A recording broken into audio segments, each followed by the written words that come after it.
Fuel metering devices for reciprocating engines. Basic principles of operation are discussed here with no attempt being made to give detailed maintenance instructions. For the specific information needed to inspect or maintain a particular installation or unit, consult the manufacturer's instructions. The basic requirement of a reciprocating fuel metering system is the same, regardless of the type of system used, or the model engine on which the equipment is installed. It must meter fuel proportionately to air to establish the proper fuel-air mixture ratio for the engine at all speeds and altitudes at which the engine may be operated. In the fuel-air mixture curves shown in figure, note that the basic best power and best economy fuel-air mixture requirements for reciprocating engines are approximately the same.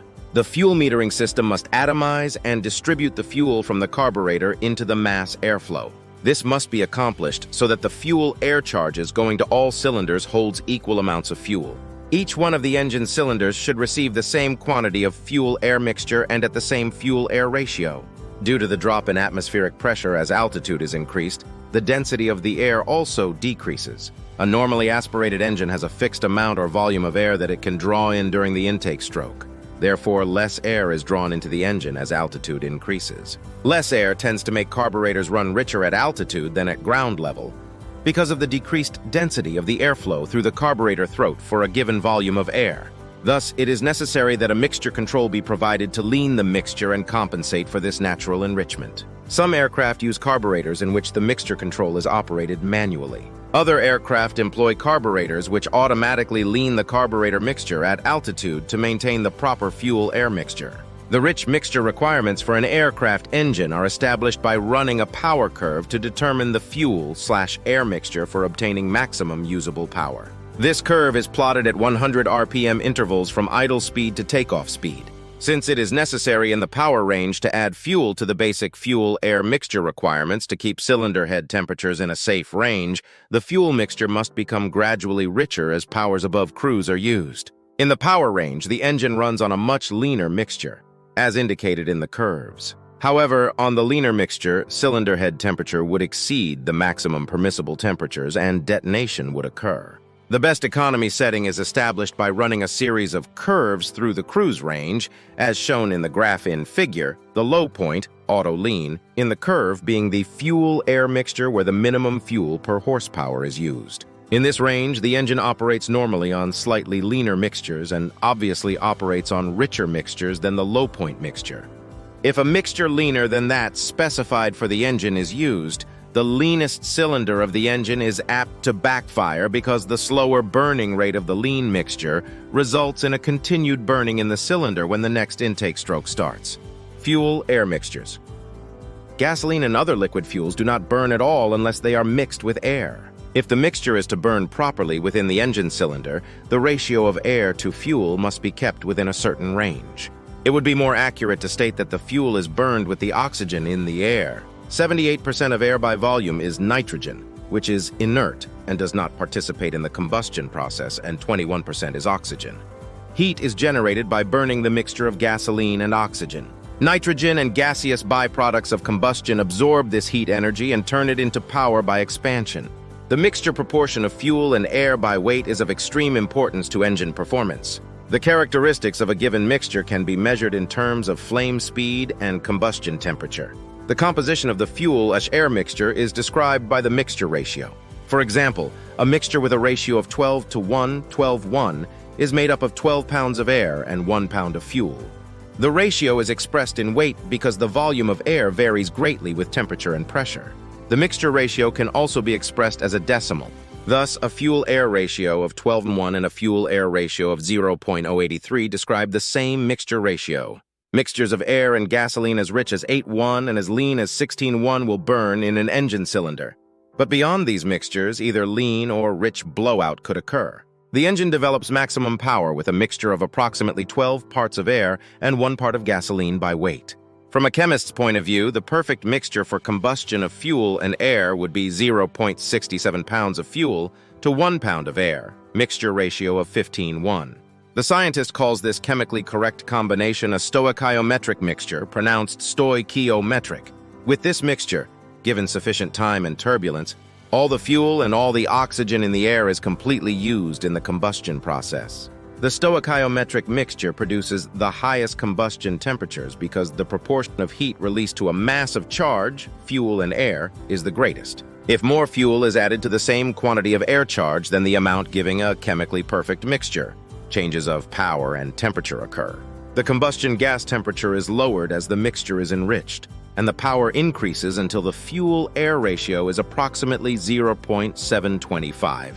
For mixtures from 0.0725 fuel-air ratio to 0.080 fuel-air ratio, the power remains essentially constant, even though the combustion temperature continues downward. Mixtures from 0.0725 fuel-air ratio to 0.080 fuel-air ratio are called best power mixtures, since their use results in the greatest power for a given airflow or manifold pressure. In this fuel-air ratio range, there is no increase in the total heat released, but the weight of nitrogen in combustion products is augmented by the vapor formed with the excess fuel.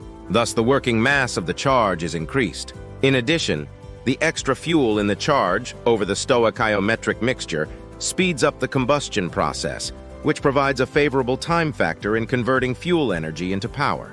If the fuel-air ratio is enriched above 0.080, there is loss of power and a reduction in temperature. The cooling effects of excess fuel overtake the favorable factor of increased mass. This reduced temperature and slower rate of burning led to an increasing loss of combustion efficiency. If, with constant airflow, the mixture is lean below 0.067, fuel-air ratio power and temperature decrease together. This time, the loss of power is not a liability but an asset. The purpose in leaning is to save fuel. Air is free and available in limitless quantities.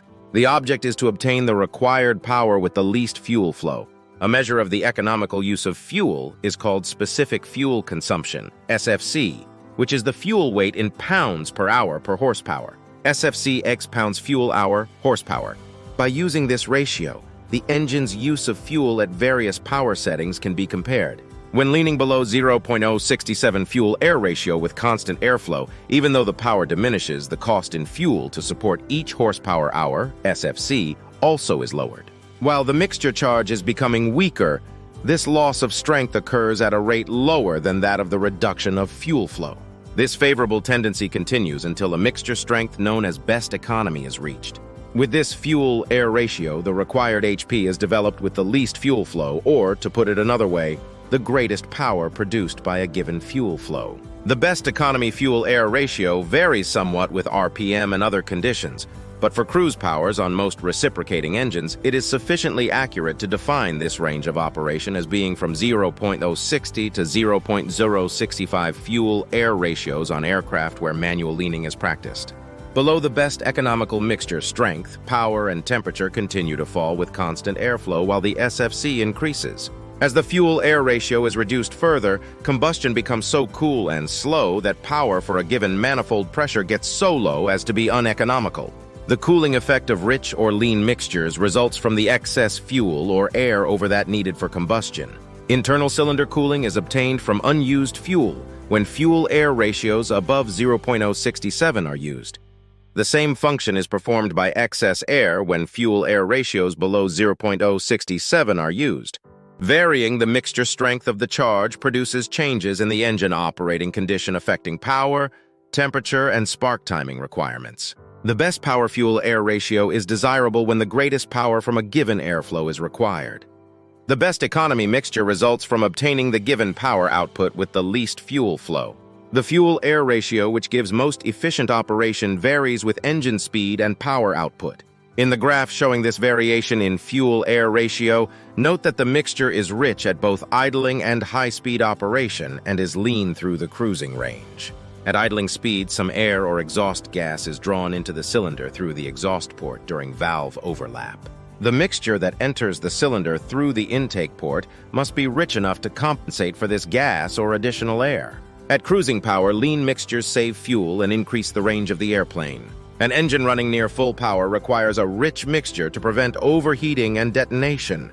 Since the engine is operated at full power for only short periods, the high fuel consumption is not a serious matter. If an engine is operating on a mixture that is too lean and adjustments are made to increase the amount of fuel, the power output of the engine increases rapidly at first, then gradually until maximum power is reached.